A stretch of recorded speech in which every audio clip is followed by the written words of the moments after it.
back to my channel. This is Pinay Mom in South Korea and spend time with me to netizens. Kagagaling ko lang sa trabaho pero may mga gawain ako sa bahay na hindi ko natapos. Samahan niyo ako ngayong araw na to. Household chores muna tayo in the afternoon.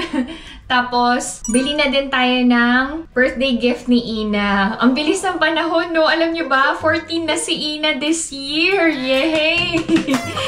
Grabe. Sa mga matagal ko ng subscribers and naabutan sila Ina and Izu na maliliit pa, ang tanda nyo na.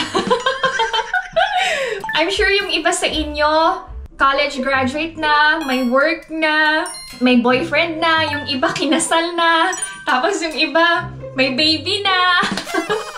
Alam niyo, sabay-sabay tayong nag-grow and sabay-sabay tayong tumatanda to netizens. Tumatanda lang sa edad pero hindi sa itsura, and syempre, we should always feel young at heart. Anyway, samahan niyo muna ako. Since autumn season na, magpapalit ako ng cortina. Kaninang umaga, inayos ko na tong wall na may mga hanging dried flowers. Tinanggal ko na yung lumang-luma na, pero may bago akong pinapa-dry ngayon. Yan. Tapos nagpalit na rin ako ng cushion cover. Ang color ng aming bahay ngayon ay blue. So pinalitan ko na din yung chair cover. May mga sinampay ako dyan. Itatabi natin. Kasi ako ay magpapalit ng cortina. Ang arte ng cortina. Nakaganon Char lang. Ay! Tapos pala, binalot ko na ang aming aircon kasi we're not gonna use it anymore. Yan, may balot na. Tanggal tayo ngayon ng cortina.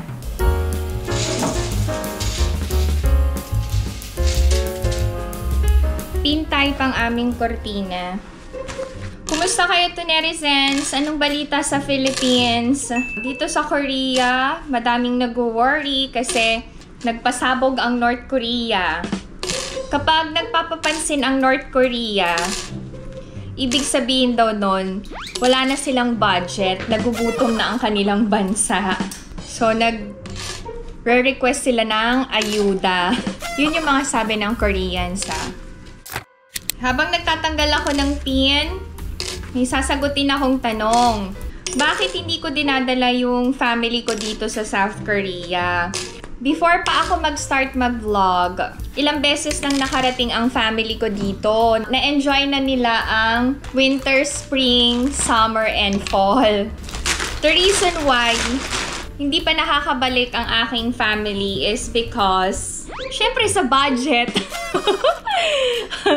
Tapos, sa budget ng ate ko, ilan sila? 5 sila. Sila mag-asawa and 3 yung anak nila.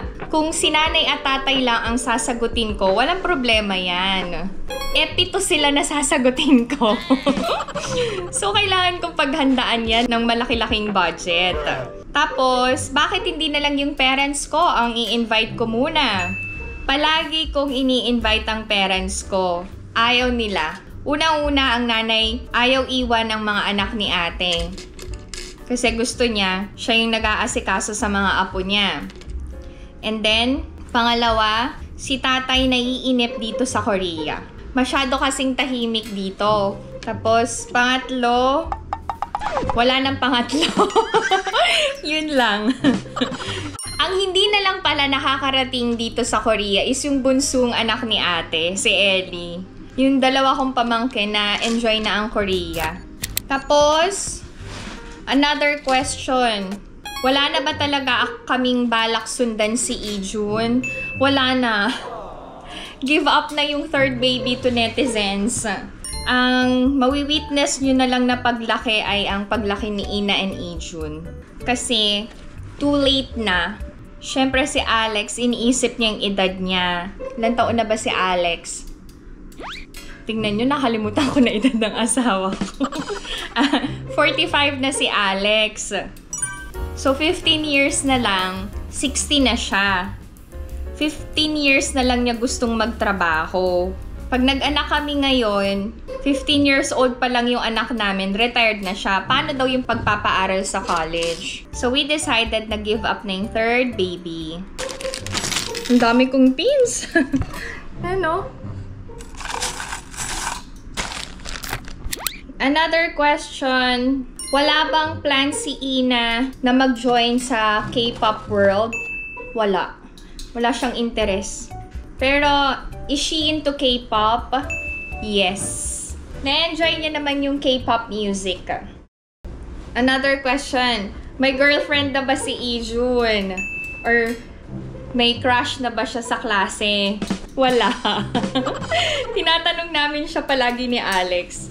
Sabi niya wala. Hindi daw siya interesado. Bata pa daw siya. Pero sa mga matagal ko na subscribers, alam nyo na nagka-girlfriend na si Ijun, diba? Si Bora at saka si Soyul. Dalawa na yung ex-girlfriends niya. O, diba? Mapapasana all ka na lang. After nun, hindi na nasundan. Kasi mas nag-enjoy siya sa mga friends niya. Tsaka, bata pa ang Tuki. Si Ina nga, masyado maaga nag-boyfriend. Hindi ako ready doon sa pagbo-boyfriend ni Ina. Kasi 13 pa lang siya. Ang ano na lang is, tiwala lang na ipaprioritize niya pa rin ang studies niya, hindi ang love life. So far, okay naman ang mga grades niya. Alam niyo, nakakatuwa si Ijun kasi parang hindi halata sa kanya na nag-aaral siya. Kasi pagdating niya dito sa bahay, nag-games na siya. Although, very responsible yon. Pag may homework talaga. Tapos, he prepares his bag bago siya mag-computer. Nagugulat na lang kami ni Alex pag pinapakita niya yung test paper niya na naka 100 siya, 90. Alam niyo yun, yung mapapawaw na lang talaga kami mag-asawa. Kasi nga hindi halata sa kanya. And pinagdadasal ko na hanggang sa paglaki, ganun. Maging responsable sa pag-aaral. Kayo, kumusta yung mga anak nyo? Responsable din ba sila pagdating sa pag-aaral nila? Or more on gadgets sila? More on games? Ijun is 11 years old. Tapos, nababalance niya. He plays together with his friends outside. They go biking, bowling, soccer, basketball, yung mga outdoor activities. Tapos, may time din na nasa bahay lang siya, online game. Inaalaw naman namin ng mga kids na mag-computer games kasi kailangan din nila yun para makibagay sa ibang mga bata. Kasi more on online games na eh. Ang maganda lang dito sa Korea, madaming mga outdoor activities na available para sa mga kids. Like sa public parks, meron ng soccer field, badminton court, basketball court. Alam niyo yun, safe place para sa mga outdoor activities. Pero ang dami namang pin, no? Parang ang OA ng pin ko. Okay, last question. Legal din ba sa side ng boyfriend ni Ina yung relationship nila? Yes, kilala si Ina. And yung parents ng puppy love niya, supportive, nagbibigay ng pang-date nilang dalawa. Good influence naman kasi si Ina. Alam niyo yun, she's very responsible eh. Kaya, ina-allow naman silang dalawa. Ang parents ng puppy love. Kagaya sa amin, pag nagpaalam ng maayos si Ina, lalabas, may kipag-date. Group date yun group date. Pumapayag kami. Basta, yung schedule ng uwi, strict kami doon ni Alex. Pag ganitong oras, nasa bahay na. And kapag malilate, dapat i-inform kami. Masakit din sa kamay itong pins, ha? Parang mas okay yung rod, no? Kayo, anong gamit nyo sa bahay nyo? Pin ba or rod? Bakit ba pin yung pinalagay namin? Yung nag-i-install kasi ng cortina. Sabi niya, hindi na daw uso yung rod. Kaya pin type ang kinabit. Naglalaba din ako ng bedsheets ng mga kids. Saan ba maganda mag-bazaar? Sa Quezon City? Layo kasi sa amin sa Bulacan eh. Quezon City o sa Manila, pwede ba magbazar sa loob ng Jollibee? I-rent ko na lang yung Jollibee, no? Okay, daan ang paglalagay ng pin. Magkakabit na tayo ng kortina. Chiffon muna yung ikabit natin. Kayo, tuwing kailan kayo nagpapalit ng kortina? Mga ilang buwan? Or yung iba weeks lang, no? Sa amin, tumatagal talaga ng buwan ng kortina kasi lagi naman nakasara yung bahay.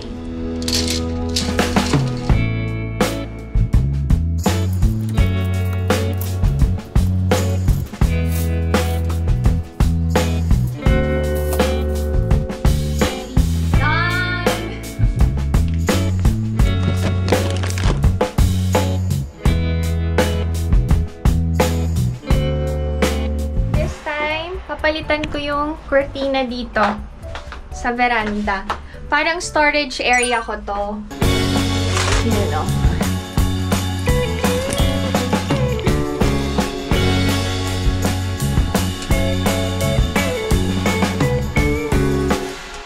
Ang hirap na mag-isa lang nagbablog. Walang tagahawak ng camera. Okay na yun. Ito, papalitan ko na din. Dahil color blue nga ang motif ng aming bahay this autumn. Kala mo kasali, no? May motif pa eh. Papalitan ko ng blue. Ay, nice. Ay, nice talaga, oh. Love it. Alam niyo ba kung saan galing to? We bought these from Vegan. Nag-Ilocos Norte trip na kaming mag-asawa nung boyfriend-girlfriend pa lang kami. Na-enjoy namin ang Pilipinas. Okay, done ang pagpapalit ng kortina. This time, maghahanda tayo ng merienda. Anong merienda? Ano nga? Nakalimutan ko. Wait, i-check ko sa ref. Meron pa akong mashed sweet potato. Gagawin kong turon. Merienda na din ni Ina. Try nyo! Instead of using saging na saba sa turon, alam nyo, gawa kayo ng sweet potato na turon. Nilagyan ko to ng brown sugar, kaya ganyan yung kulay niya. Saan galing ang sweet potatoes? Galing sa farm. Ito yan, no? Ito yung lumpia wrapper.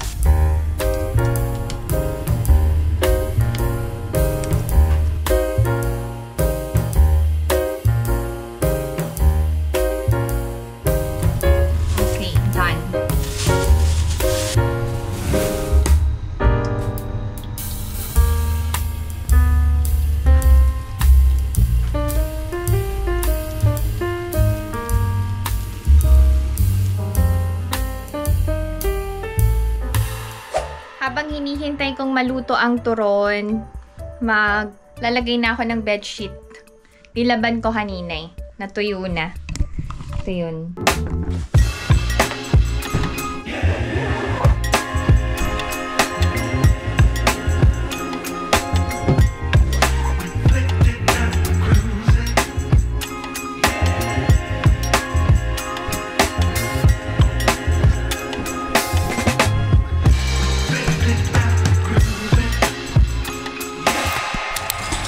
Na natin, low heat lang to para hindi masunog.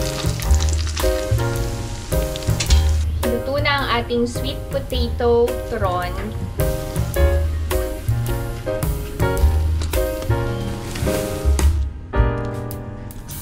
Lagyan natin ng condensed milk. Tapos sesame seeds. Yun, let's eat! Baby!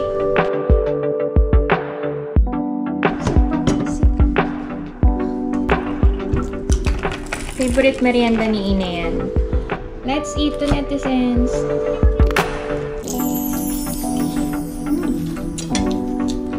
Ay, parang busog na ako. Baka hindi na ako maghapunan. After ko magmerienda, bili tayo na regalo, ha? Masarap na merienda. Mabigat sa tiyan. Pwede ito sa mga nagda-diet. Kamote. Kahit di na kayo maghapunan. Ito lang. Sapat na. Kung gusto nyo lagyan ng langka, okay din. Wala kasi akong langka, so hindi na ako naglagay. Masarap talaga sa pakiramdam na nagawa mo yung kailangan mong gawin, no? Sa loob at sa labas ng bahay. Hindi na ako makakapag-dinner. Busin ko na. Baby, more? You want more? Ay, ano palang reaction ko dun sa Pinoy na na-meet yung Korean mom niya after 31 years. Alam niyo ba, hagulgol talaga ako nung napanood ko. Lalong-lalo na yung scene na tumatakbo si Julius Manalo to meet his mom dun sa bridge. Grabe, hagulgol ako. Siguro kahit sinong magulang, maiiyak kapag may nakitang ganong eksena. Matatouch ka talaga. Yun yung reaction ko, magulgol ako. Hindi nga. Natouch ako dun sa story, Imagine niyo 31 years. And nakaka-proud si Julius kasi kahit nahiwalay siya sa mom niya, naging successful siya sa life niya. 'Di ba? Police pala si Julius. Tapos, siya yung nagpaaral sa sarili niya nung college. Naging varsity player siya para maging scholar siya. And naging police siya, di ba?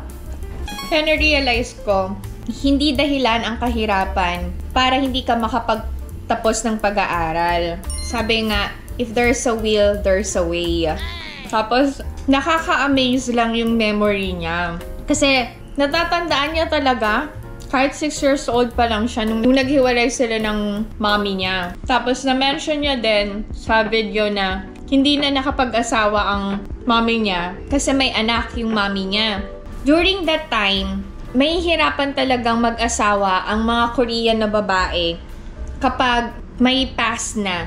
Lalong-lalo na kapag may anak na. Kasi very strict yung mga old generation pagdating sa pag-aasawa. Kaya hindi na din ako nagtaka nung nalaman ko na hindi nag-asawa uli yung nanay niya. Yun nga ang panahon namin, nung nag-asawa ako ng Korean, 15 years ago, 20 years ago, hindi pa accepted ng Korean society kapag ang mapapang-asawang Korean or foreigner ay single mom. Ande kagad ang sasabihin nila kapag narinig nila na single mom or divorced yung babae. Paano ko napatunayan? Yung mga kamag-anak ni Alex, ganun. May mga tita siya, pinsan siya na naghahanap ng mapapang-asawa. Tapos, pag meron akong nire-recommend na single mom, ang sagot kagad is, ante, iba na lang yung wala pang anak. Or hindi pa na-experience yung kasal, yung mga ganun. Pero hindi lahat ganun May mga kakilala din ako na kahit divorce or single mom yung babae, tinatanggap ng pamilya. Medyo open na yung younger generation ngayon ng Korea. Pero strict pa rin talaga sila. Okay, anyway, I'm so happy for Julius and sa mama niya kasi after 31 years, nagkita ulit sila and nagkasama sila. Tapos, I'm sure proud ang mami ni Julius na makitang successful ang anak niya kahit give up niya yung anak niya and iniwan sa Pilipinas. Ang opinion ko lang, bakit hinayaan si Julius na sumama sa tatay niya at hindi magstay sa Korea? Kasi nung panahon ng mami ni Julius, judgmental ang mga Koreans pag single mom ka. Parang hindi ka accepted ng society kapag nag-raise ka ng anak na mag-isa ka lang. So I think best decision din na si Julius sa tatay niya napunta kasi walang prejudice. Unlike kapag dito siya sa Korea lumaki, grabe yung judgment ng mga tao. Grabe kaya mambuli ang mga Koreans, nakakatakot. Yung mga napapanood nyo sa K-dramas, nangyayari yun.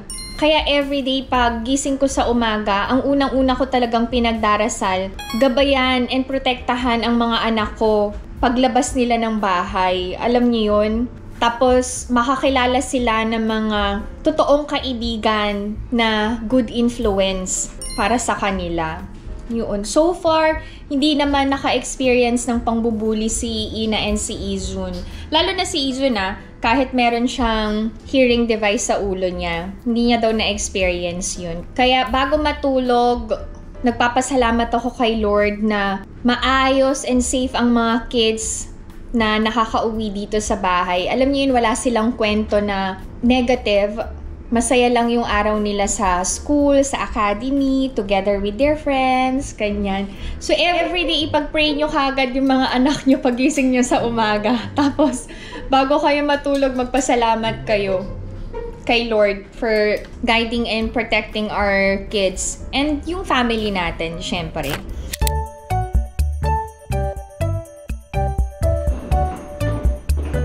Pakita ko sa inyo yung paligid dito sa Korea. Ganda na. Hindi pala masyado maganda. Wait lang. Hindi, may part na maganda na yung mga puno. Ay, there. Wait. Maglalakad lang ako papuntang Oliviang.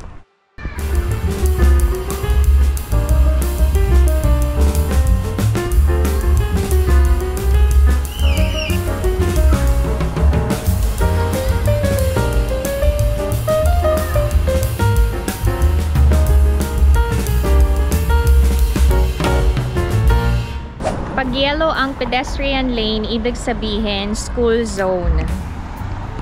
Pati sa kabila kasi school yan. Binibigyan ng sign ang mga drivers na mas lalong maging careful kasi may mga tumatawid na estudyante. Ay, ang ganda ng Korea ngayon. Green na, that means go. Ito ay para sa bike. May food cart. Takkuchi. 5,000원이에요. Okay. Ulkeyo, ita.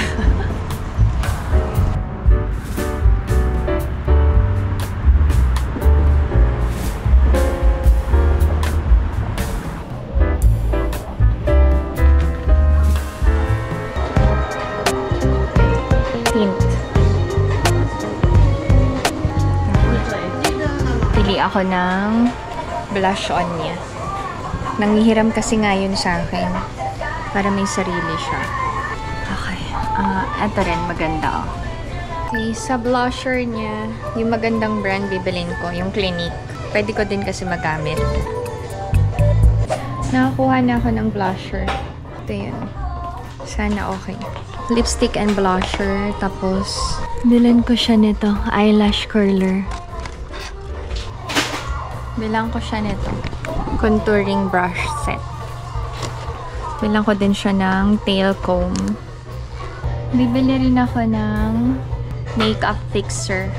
Last na, bibili ako ng eyeshadow. Mukhang maganda. Kapag nag-visit kayo ng Oliviang, make sure na i-check niyo yung last pick. Ayan. Mga sale items nang nandito. Pagsalita niya sale. Okay, nakabili na ako ng gift ni Ina para sa birthday niya. Abangan nyo yung magiging celebration ng birthday ni Ina this year.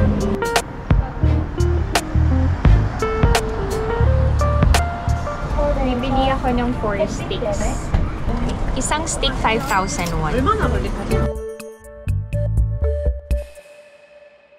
I'm already home. Nakabili na ako ng takkuchi. Parang ito yung pinaka barbecue dito sa Korea. Curd chicken. Sa atin kasi 'di ba pork. Teriyaki and barbecue yung flavor. 5,000 isa. Mahal ba? Okay na din. Okay, nakabili na ako ng regalo ko kay Ina. Ibibigay ko na lang sa birthday celebration niya. Habang lumalaki ang mga anak natin, no? Yung regalo natin nababago din. Dati kasi regalo ko kay Ina mga toys, damit. Ngayon, makeup na pwede na naming i-share sa isa't isa. Bumili ako ng eyeshadow, blusher, lip tint. Ang ganda nito. Sobrang ganda. Check nyo yung 3CE na brand sa Oliviang. Ang gaganda. Tapos, yung Fix Eyelash Curler. Binilan ko siya. Para hindi na kami naghihiraman. Ay, meron pala ako nung tail comb. Alam niyo mga estudyante dito sa Korea, laging may bit-bit na ganito. Nasa bulsa nila. Ito na yung regalo ni... Ay, meron pa pala! Yung contouring brush set. Ito yun. Maganda na to, may pouch na. So, pwede nang ilagay ni Ina sa bag niya. Itong makeup setting fix sa akin to. Kasi, ngayong autumn season, dry yung panahon. Ang tendency na mumuo yung makeup kahit mag-primer ka and moisturizer. Magkano yung total ng nabili ko lahat? 92,100. Okay, that's it. Thank you so much sa pagsama sa akin ngayong araw na to, kahit maiksi yung video. Lagi ko kayong kasama sa pagbili ng regalo ng aking family. Para kay Alex, Ina, Ijun, Abuji, Omoni, alam nyo yun. Lagi kayong sumasama. So, thank you so much to netizens. If you enjoyed watching this video and new to my channel, please consider subscribing, like, and share. Pinay Mom in South Korea. Stay safe, everyone. Bye!